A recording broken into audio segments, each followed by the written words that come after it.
우리 한국말에 항상 말을 조심해야 한다는 의미에서 낱말은 새가 듣고 반말은 쥐가 듣는다 하죠. 그런데 여기에 한 가지 더 우리 성도들이 기억해야 하는 또 하나의 분명한 사실이 있습니다. 우리 하나님은요, 밤낮 가리지 않고 다 듣고 다 보고 다 아십니다.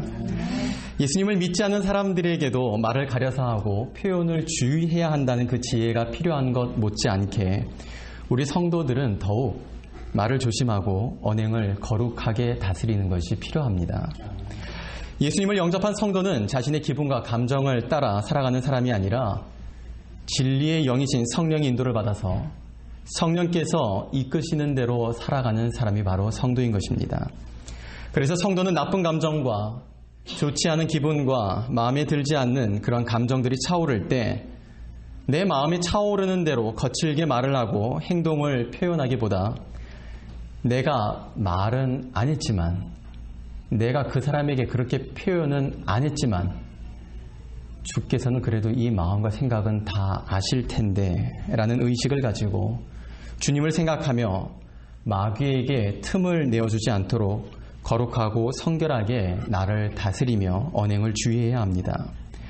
각자의 신앙과 믿음도 중요하지만 우리 성도들에게는 또 하나의 중요한 사명이요, 내 자신뿐만 아니라 서로에게 그리스도의 형상을 세워가는 것을 우리는 게을리도 가볍게도 여겨서는 안 됩니다.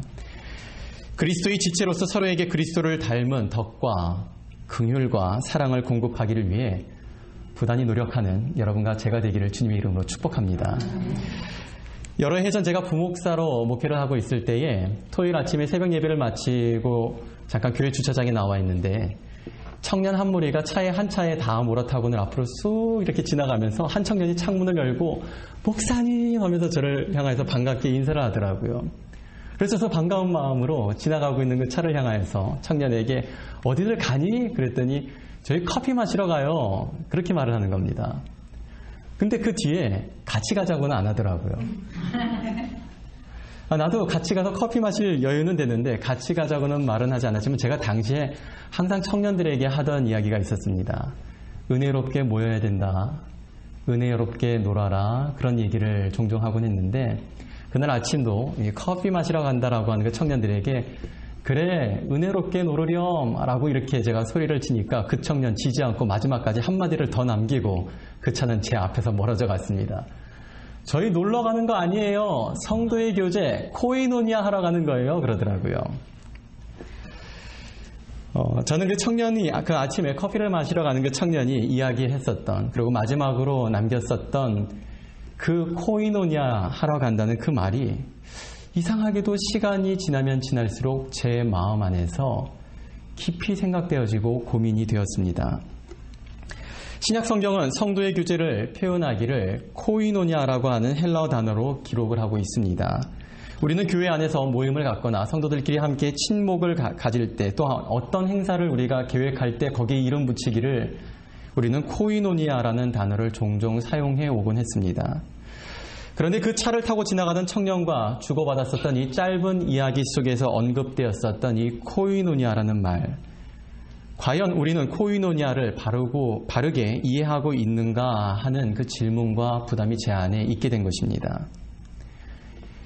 우리에게 익숙하게 들려지고 사용되어 왔었던 이 코이노니아, 그런데 교회를 다니는 사람들이 하는 모든 만남과 모임은 과연 코이노니아가 될 수 있는 것인지, 성도들이 모여서 교제를 하고 또한 성도들이 함께 무언가를 하면 그것은 다 코이노니아라고 말을 해도 괜찮은 것인지, 저는 오늘의 본문을 통하여서 성도들의 교제, 코이노니아에 대하여 그리고 하나님께서 이 코이노니아라고 하는 이 은혜를 왜 허락하셨는지 그 이유, 그리고 성령을 통해서 이루시는 코이노니아의 은혜를 성도님들과 함께 나누기를 원합니다.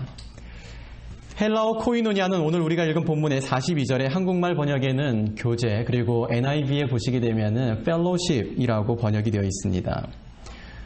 우리가 이해를 하고 있는 교제, 다르게는 우리가 친교라고도 부르는데요. 우리는 일반적으로 성도들이 함께 예배를 마치고서 점심 교제를 하는 것을 점심 친교라고 합니다.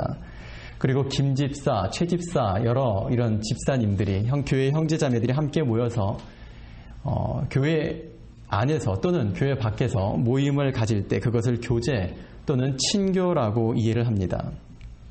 하지만 그러한 성질의 모임이 성경에 기록된 교제, 펠로십, 코이노니아라고는 할 수는 없습니다. 코이노니아의 뜻이 교제인 것은 맞지만 성도가 하게 되면은 그리고 교회에서 하게 되면 그 모든 친목 모임이라 할지라도 코이노니아가 되는 것이 아니라 헬라어의 이 코이노니아가 가지고 있는 두 가지의 큰 의미가 있습니다. 첫 번째는 함께 나누어 받는 의미가 있습니다. 코이노니아는 함께 나누어 받는데 무엇을 받는가 하면요. 삶 위에 하나님을 함께 나누어 받는 것입니다.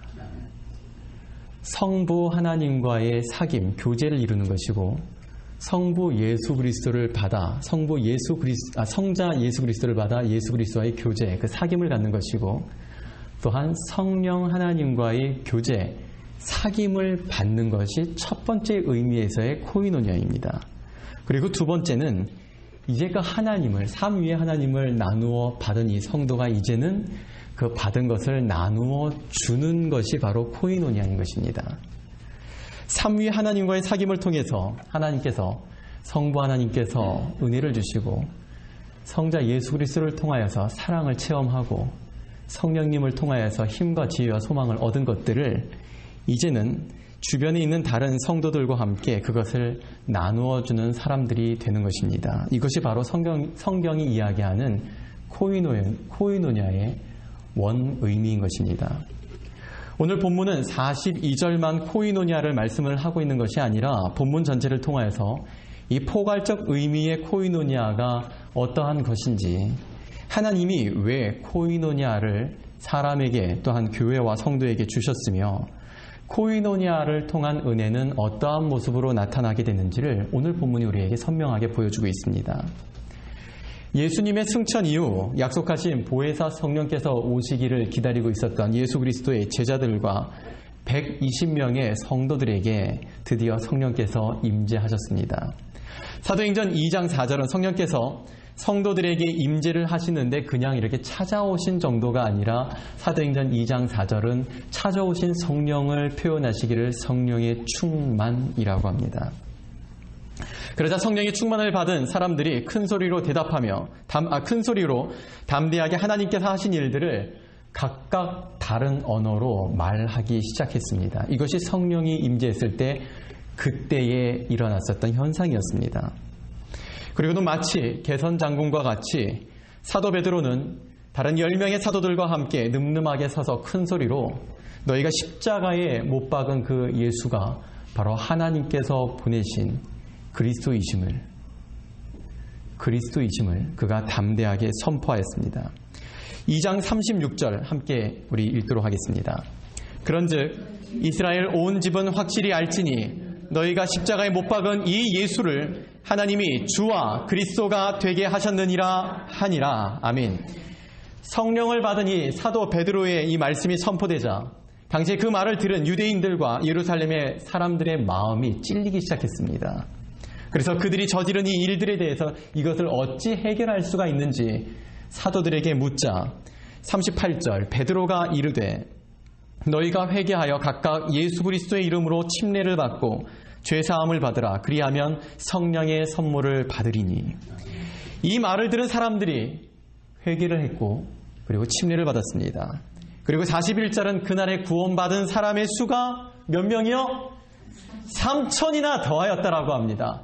마음의 찔림을 갖고 우리가 십자가에 내어버렸었던 그 예수가 하나님께서 보내신 메시아구나, 그리스도셨구나 라고 하는 것을 깨닫고 영접한 사람들, 성도의 수가 한순간에 3,000이 늘었다고 하는 것입니다.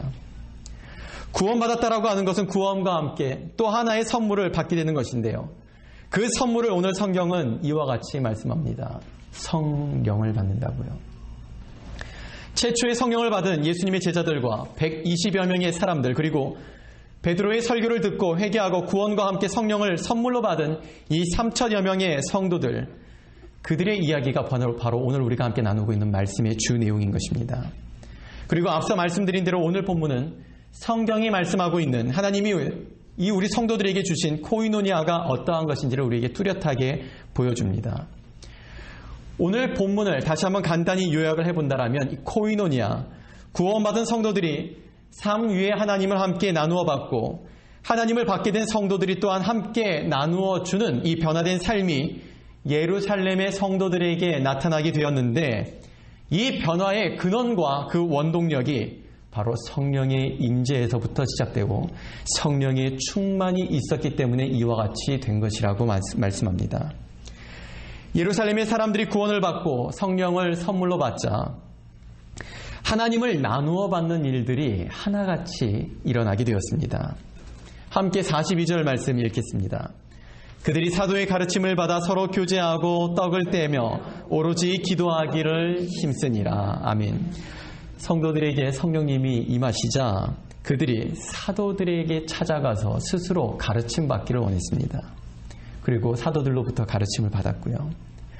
이전에도 하나님을 믿어왔었지만 성령님이 임하시자 하나님의 말씀이 육신이 되어 이 땅에 오신 예수 그리스도의 가르침에 대하여 더 알고자, 더 듣고자 하는 강한 욕구가 일어나게 된 것입니다. 이전에는 제사장 뒤에 그냥 숨어가지고 하나님을 믿어오기만 했었는데 성령이 임하시자 이 성도들은 이제 담대히 하나님 앞으로 나올 수가 있게 되었습니다. 그리고는 하나님의 말씀을 갈급하면서 더 알기를, 더 듣기를, 더 배우기를, 그래서 하나님의 형상을 더욱더 닮아가기를 그들은 간절히 원했습니다. 뿐만 아니라 그들은 함께 떡을 떼었습니다. 함께 모여서 식사를 했다라고 하는 그 의미는 그들이 예수 그리스도의 죽으심과 부활하심을 모일 때마다 우리가 오늘 나눈 것과 같이 주의 만찬을 함께 나누면서 예수 그리스도의 십자가의 대속하심과 부활하심을 그들이 함께 기억하였고, 그리고 예수님께서 재림하시는 그날이 오기까지, 그날까지 그리스도의 제자로서 복음을 선포하며 살아갈 것을, 또한 복음을 살아낼 것을 그들이 다짐했던 것입니다. 그리고 또한 그들은 함께 기도했습니다. 각 성도들에게 성령님이 임하시자 그들은 성령 안에서 하나의 마음과 하나의 심령이 되었습니다. 거룩하신 하나님과 같이 그들도 거룩하게 되기를 그들 모두는 하나같이 갈망했습니다. 예수님의 말씀대로 살아가기를 모두가 같은 마음과 같은 마음으로 자신과 서로를 위해 기도하였고, 서로의 삶과 서로의 아픔들과 서로의 죄의 용서함과 서로의 모든 필요를 그 누구도 부끄러워하지도, 또한 그 어떤 누구도 그것을 부끄럽게 만들지도 않고 그들은 그리스도 안에서 같은 마음으로 함께 기도했습니다. 이뿐만이 아닙니다. 성령을 받은 성도들은 열심히 모이기까지 했습니다. 46절과 47절에 기록된 이 성도들의 모임은 주일에 한 번만이 아니라 날마다 이루어졌습니다. 성전에서 모이고 또한 그렇지 않은 날들은 그들은 가정에서 모임을 가졌습니다. 그리고 그 모임은 수다하고 같은 마음과 같은 뜻을 가지고 있는 동조하는 사람들의 편당이 아닌 하나님을 찬미하는 모임, 즉 예배였던 것입니다. 주일에는 성전에 모여서 함께 회중과 함께 하나님을 경외하면서 예배하였고요. 다른 날들은 매일같이 가정에 모여서 작은 모임으로서 형식과 순서가 아닌 하루의 삶 속에서 각자가 묵상하고 기도하면서 받았었던 은혜들을 서로 나누었고, 그러한 서로의 간증을 통해서 그들은 서로가 들려주는 이야기 속에서 함께 전율하고 함께 감사하고 함께 서로의 믿음을 도전하고 나누는 그러한 예배를 드렸습니다. 그 모임 속에서 주의 만찬을 나누었고, 예수님이 죽으심과 부활하심을 그들이 함께 기억하고 기념하며 예수 그리스도와의 연합, 그리고 예수님 안에서 서로의 하나됨을 함께 감사하며 서로의 공동체의 영과 육의 교제를 함께 나누었습니다. 초대 예루살렘 교회에 성령이 임하시자 이와 같은 삶의 변화의 흔적들이 나타났습니다. 성도들이 자발적이고도 적극적으로 하나님과 교제, 예수님과 교제, 성령님과의 교제를 이루었고, 삶 위 하나님과의 교제는 그것은 삶으로 나타나 보여지는 데까지 이르렀습니다. 일부 특정의 사람들이 영향을 끼치며 주도했었던 모임이 아니라 구원을 받아 성령을 선물로 받은 모든 성도들에게서 이와 같은 코이노니아의 변화와 증거들이 일어났던 것입니다. 그리고 성령이 충만을 받은 120여 명의 성도들과 같이 이후에 구원을 받았었던 이 3,000명의 성도들에게서도 이전과 현재의 삶이 극명하게 구분되어지는 그러한 삶이 나타났고 성령으로 충만한 삶은 코이노니아로 이어지게 되었습니다. 성령이 충만을 받은 당시의 예루살렘 성도들은 하나님을 함께 나누어 받는 이 코이노니아뿐 아니라 하나님으로 채워짐과 동시에 그들은 채워짐과 하나님을 함께 서로 나누는 코이노니아를 이루었습니다. 오늘 본문의 44절과 우리 45절 함께 읽겠습니다. 믿는 사람이 다 함께 있어 모든 물건을 서로 통용하고 또 재산과 소유를 팔아 각 사람의 필요를 따라 나눠주며. 아멘. 성령의 충만이 일어나자 각각 방언을 하고 사도들에게 표적과 기적이 일어나는 이 신비한 그런 증거들이 나타났을 뿐만 아니라 성도들 서로에 대한 이해와 서로를 대하는 모습과 태도에도 변화가 있었던 것입니다. 자신의 것을 아끼지 않고 서로를 돌아보았고 돌봐주었고 어려운 성도를 돕는 이 구제를 기쁘게 여기고 뭐 하나라도 더 할 것은 없는지 뭐 하나라도 내고 더 부족한 것을 채울 것은 없는지를 살피고 돌아보게 된 것입니다. 오늘 말씀에 기록되어 있는 이 통용했다라고 하는 이 표현은 오늘날 우리가 하는 것과 같이 이 굿윌과 살베이션 아미에 더 이상 쓰지 않는 그냥 재워져 있었던 집의 물건들을 가져다가 도내해 주는 그런 차원의 서로 통용이 아니었습니다.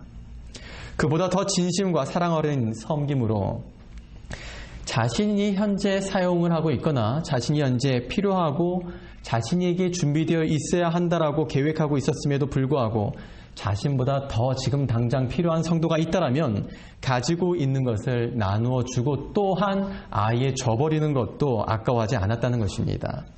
하나님이 주신 것이기 때문에 이것이 결코 내 몫이거나 내가 한 것에 대한 어떠한 대가로 그들은 여기지 않고 은혜로 받은 것들을 그저 사랑으로 나누었을 뿐인 것입니다. 그들은 그렇게 기쁨으로 나누는, 기쁨으로 돌보고 채우는 코이노니아를 이루었습니다.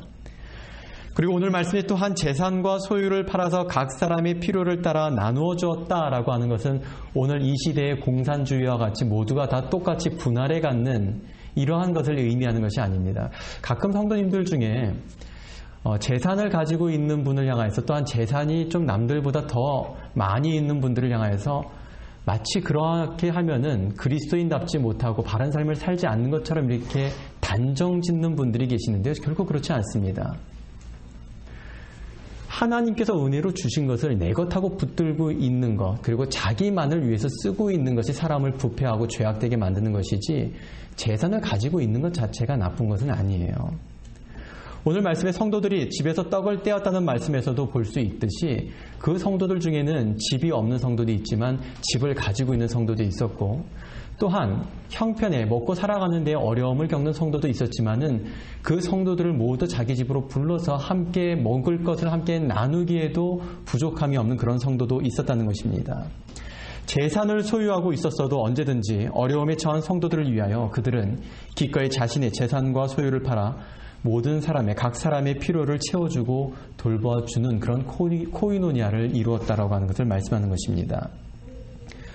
성령을 받은 성도들은 하나님과의 교제 안에서 영적으로 성장하고 성숙했었을 뿐만 아니라 그들은 자신의 성숙과 자신의 체험으로만 간직하지 않고 성도들과의 교제 안에서도 서로에 대한 영적, 육적 돌봄에 소홀하지도 또한 생색을 내지도 않았었습니다. 영적인 성숙과 성장에는 차이가 있었을지는 몰라도 그 누구서 그것을 부끄럽게 여기지도 또한 부끄럽게 만들지도 않았습니다. 소유한 재산의 차이와 또한 늘 돌봄을 받기만 해야 하는 성도가 있었다 하더라도 그것을 부끄럽게 여기지도 또한 부끄럽게 만들지도 않았습니다. 예배, 말씀 공부, 기도, 식사, 섬김과 구제 그 어느 것 하나도 책임과 의무기 때문에 실천했던 것이 아니라 하나님이 성령을 통하여 허락하신 은혜, 코이노니아를 통하여 자발적이고도 적극적으로 반응하였을 뿐입니다. 사랑하는 성도 여러분, 여러분은 그동안 성령의 임재와 성령님, 그리고 성령의 충만을 어떻게들 이해를 하고 계셨나요? 성령님은 우리가 바르게 살면 우리 안에 계시고 우리가 죄를 지으면 떠나가시는 그러한 분이실까요? 그런 분이 아니에요. 앞서 읽은 우리 2장 38절의 말씀대로 회개를 하고 예수 그리스도의 이름으로 침례를 받고 죄사함을 받으면 그리하면 무엇을 받아요? 성령의 선물을 받는다고 합니다. 하나님께서 구원과 함께 주시는 또 하나의 선물이 바로 성령님이신 것입니다. 선물로 우리에게 주신 거예요. 그것을 우리가 잘 인지하지 못하고 그것을 귀하게 여기지 못하고 그분을 우리가 잘 활용하지 못하고 있기 때문에 그래서 우리에게 성령의 능력이 나타나지 않는 것이지 성령님이 우리 안에 드나드시고는 그런 분이 아니시란 얘기입니다. 고린도전서 3장 16절 말씀입니다.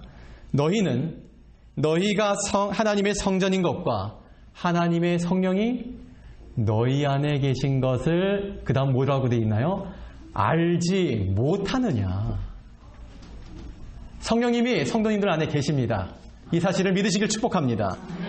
구원받은 성도는 하나님이 거하시는 성전일 뿐만 아니라 거룩한 성전으로 우리를 보존하기 위해서도 하나님께서는 우리에게 누구를 주셨어요? 성령님을 주신 것입니다. 성령님은 잘잘못을 따라서 드나드는 그런 변덕스러운 분이 아닙니다.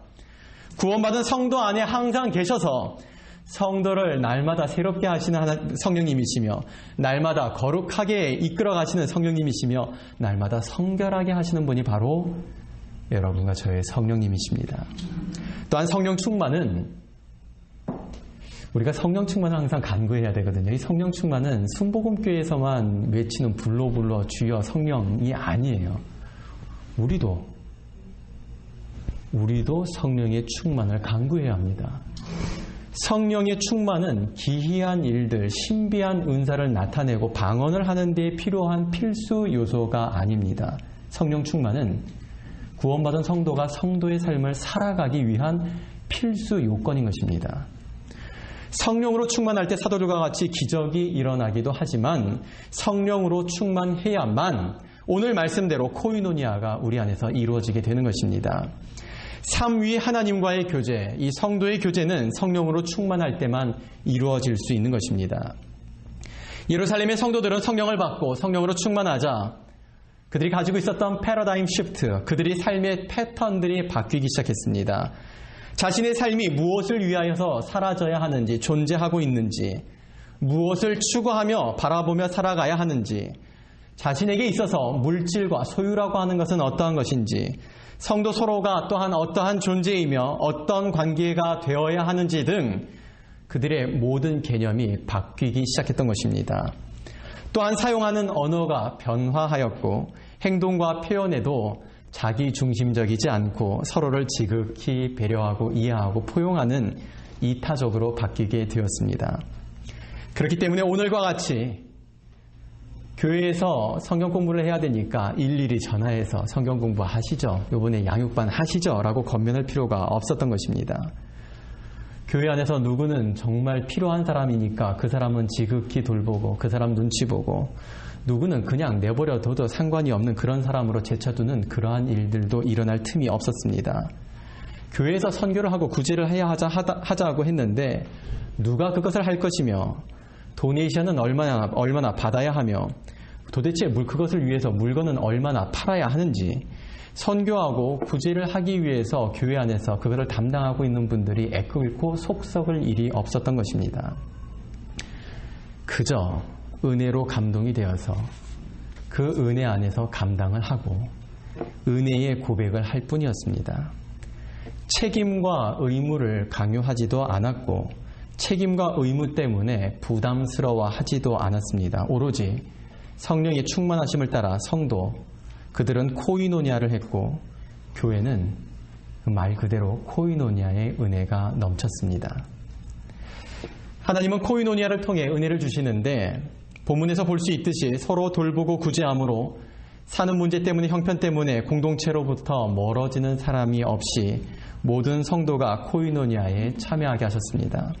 그리고 코이노니아의 삶을 사는 성도로 인하여 예루살렘에 구원받는 사람의 수를 오늘 말씀의 마지막 절을 보니까 날마다 더하게 하셨습니다. 좋은 일을 많이 하는 교회라는 그 소문 때문에 사람들이 왔던 것이 아니라 또한 오늘 우리가 하는 것처럼 교회 부흥을 위해서 전도 폭발을 그 훈련을 받았던 이 성도들로 인해서 구원받은 사람이 날마다 더해진 것이 아니었습니다. 부흥이라 오늘날 우리가 여겨지는 이 교회 안팎의 일들은 성령의 충만과 성령으로 충만한 성도들의 코이노니아가 있었기 때문에 47절 주께서 구원받는 사람을 날마다 더하게 하시니라. 아멘. 하나님께서 주도적으로 이 구원받는 사람 성도들을 더하여 주셨던 것입니다. 아멘.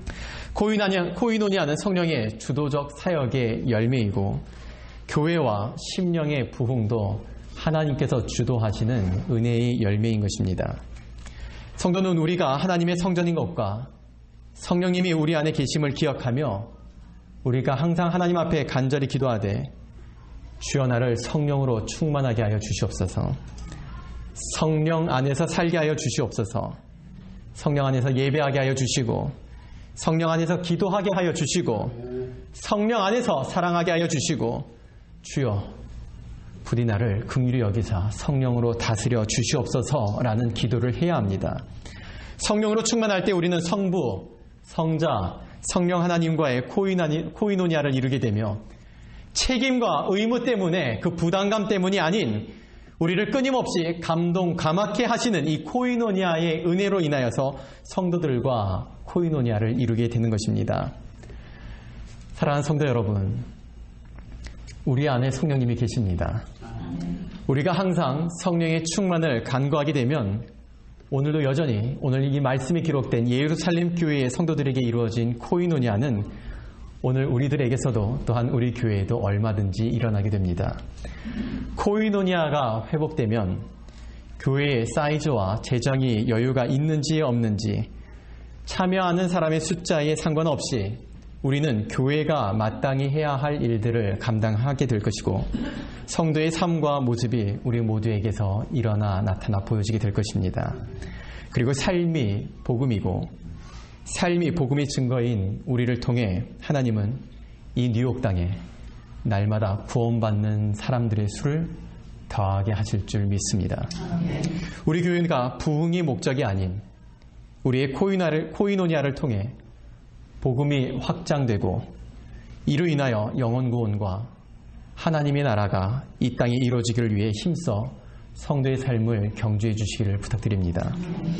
우리 모두가 성령의 충만함을 간구함으로 날마다 하나님을 더 알아가고 예수님을 닮아가는 코이노니아, 서로를 진실하게 사랑하며 서로의 필요를 기쁜 마음으로 돌보고 함께 하나님 앞에서 거룩한 성전이 되어져 가는 성도의 삶을 이루어가는 코이노니아, 성령 안에서 성도의 교제 코이노니아를 우리가 모두가 함께 이루며 교회 안팎으로 코이노니아의 이 은혜를 풍성히 나타내는 그레이스 뉴욕 교회가 될 수 있기를 우리 교회의 머리가 되신 우리 주 예수 그리스도의 이름으로 축원합니다.